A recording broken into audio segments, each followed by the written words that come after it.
Hello guys, good morning সকলকে। তো এখন থেকেই আমার ব্লগটা শুরু করছি। এখন বাজে ওই 9টার মতো।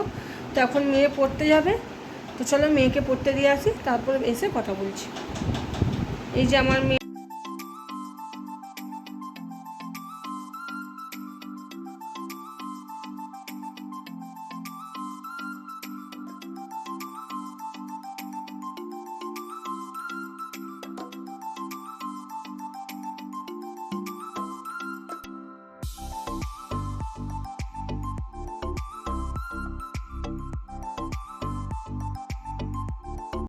তো হ্যালো এভরিওয়ান, তো সমস্ত কাজ বাজ সেরে চলে এসেছি।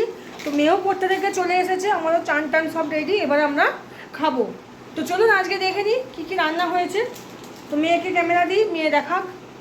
তো চলুন দেখে নিই আজ আমাদের কী কী রান্না হয়েছে। প্রথমেই আছে সাদা ভাত, তারপরে এখানে আছে আলু দিয়ে ঝিঙে দিয়ে পোস্ত দিয়ে তরকারি, এখানে হচ্ছে চিচিঙে পোস্ত ভাজা, আর এটা হচ্ছে মুগের ডাল। যেহেতু আমাদের অসৌচ চলছে তার জন্য সবই কিন্তু নিরামিষ। তো চলুন তো খাওয়া দাওয়া সেরে নিই, তো খাওয়া দাওয়ার পরে আস।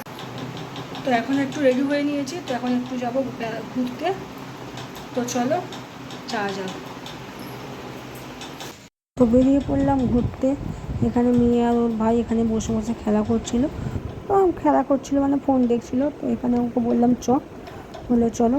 ও আবার ওর ভাই দিদিকে বলছে তো তুই চলে গেলে আমি আর খেলবো না, আদি ভাব করছে। দেখো এদের কাণ্ড,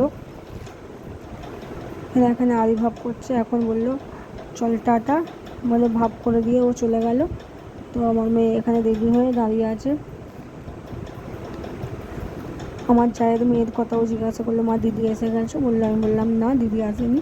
তো এদিকে বলছে দেখো মা, আজকে বাবার জন্মদিনটাই মাটি হয়ে গেল।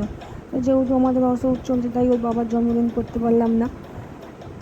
এখন বাইকে বসে পড়েছি, এখন যাচ্ছি ঘুরতে। তো আজকের ব্লগটা আমি এই পর্যন্তই রাখছি। ভালো লাগলে লাইক করবেন, কমেন্ট করবেন, শেয়ার করতে ভুলবেন না, সাবস্ক্রাইব করতে ভুলবেন না। টাটা।